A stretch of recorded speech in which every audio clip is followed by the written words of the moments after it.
fingers down my spine.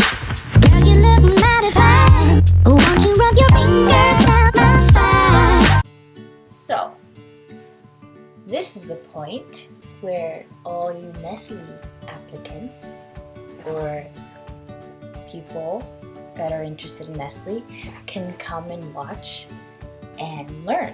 So I personally feel like my interview went pretty okay. I mean, there's when you have an interview, there's always going to be that like one little part that you're like, oh, I could have done better, or like having like self-doubt and all that. And since the process is so long, you're just like constantly self-doubting yourself because you really want to get in and all that stuff. And so I would the tips I would give, even though I don't even know if I got in or not, and I'm gonna find out in a couple more weeks, like 3-4 weeks.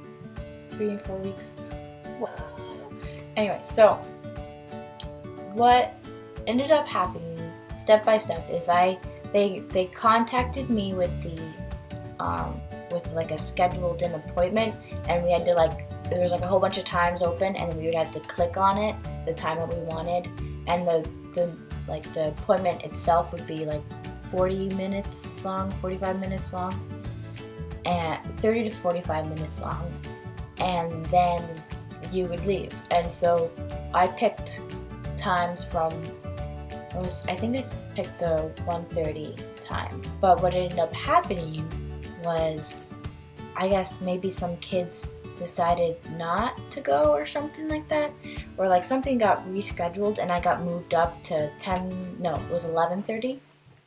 And so of course we got there at they wanted us to get there around 20 minutes at least, 20 minutes before my interview. And so I got there 40 minutes, and I got there so early so that I even got in earlier than I expected. We got there and we waited, and so at the time there's 2 different interviewers interviewing people. And since I'm from a really small area, there wasn't very many applicants, and I was actually the last one to go in. Only there was 7. Wait, so my interviewer did 4 people, and the other one interviewer did 2. So 6. So there's 6 people that ended up going. And originally they had the whole day, where they would have each one. So I'm not sure what happened. Maybe some kids didn't go or something like that. Anyway, so we get there, really scary, sitting there waiting. But the people are so nice.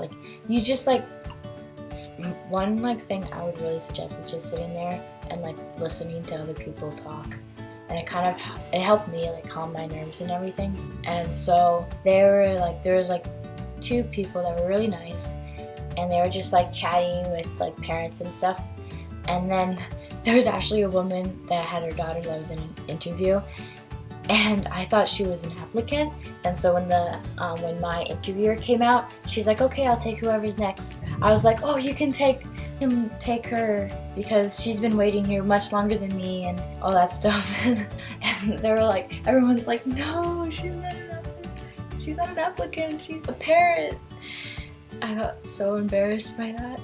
And I embarrassed myself so much when I was there. I walked in, they asked you to bring identification, right? They're we're not going to let you in if you don't bring in identification. So I brought my passport, and so I went over, and the guy, one of the people that were talking to everyone, he comes up to me, and he held his hand out like this, and I was like, oh, and I handed him my passport, and he was just like, no, I want to shake your hand. I don't want your passport. And so I thought that was funny, and everyone laughed. It was good though. And then my interviewer was really nice, super sweet woman, and I think she was a kindergarten teacher. So they're all volunteers, so they all want to be there, and they all like the idea of the program. And so me and her were able to really connect and talk.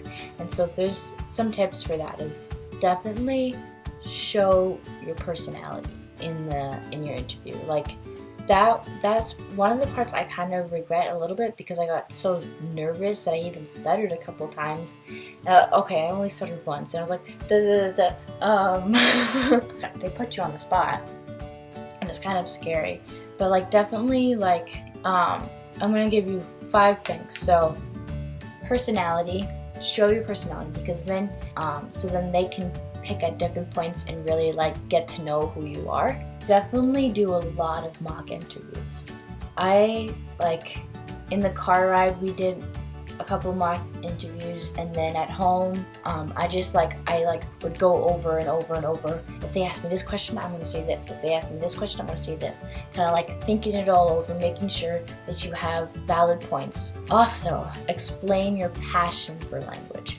It's a language program. I cannot stress this more, that it's a language program and not just like a foreign program, like they want to bring foreigners. It's a language program. They want to teach you language, so show your love for the language that you're interested in. And if not just that language, show your interest in all languages, because they want to know how much you're into it.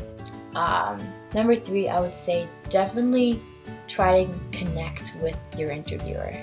Even if it's just like, I don't know, like something you have in common or something. Find something and try. This part was really hard for me, and that's why I'm giving it as a point, is to try to have fun.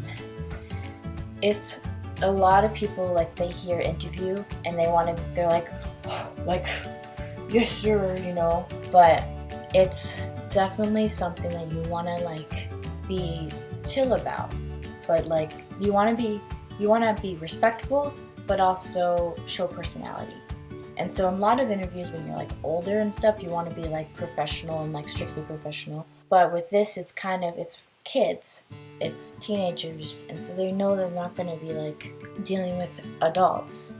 And so they want a maturity aspect, but they also want to be able to see that you're a good person.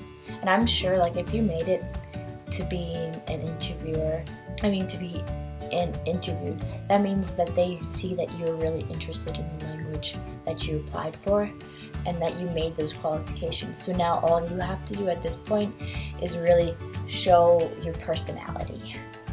And that's like a main thing. And they're like, one of the questions they asked me, I think it was one of the first questions, was what are some strengths you have or something in your personality? And so I just I listed off a couple, and that one I actually wasn't prepared for. So I was just like, I do this and this and this, and blah blah blah. And they ask you a lot of different questions, and so definitely be prepared. Yeah, the interview, other than that, the interview was really nice, and afterward it left on a really good note, but you can never be for sure. So I think just like maybe this will help you, my perspective on it all, and maybe my points will help you. Even if I don't get in, it's kind of like, at least you know like kind of what you're going into a little bit. They ask you a lot of questions, and they're also, what I was surprised about, they're actually going through a pamphlet, so they're just asking you questions on it, and then they make little notes on it. And I don't even, it's like a quick little thing. So anyway, that's the end of the video. It's probably way longer than I thought it was going to be, because I talked a lot in this video. So thank you for watching, and definitely check out my website. And you know that I'm going to leave down the places where you can get these Korean books to learn Korean if you're interested. And also my blog website is down below. It also has all my blogs on it. And it also has like information about it. And so like I have some culture aspects there and some language learning aspects, so you might even learn better there instead of watching me talk to you, because I definitely explain more there than I do here. I kind of like ramble on. Anyway, subscribe, like this video, comment below if you have any questions, and I'll make sure to answer all of the comments, even though I don't really get many comments, so just like comment below, and I will see you next time. Bye!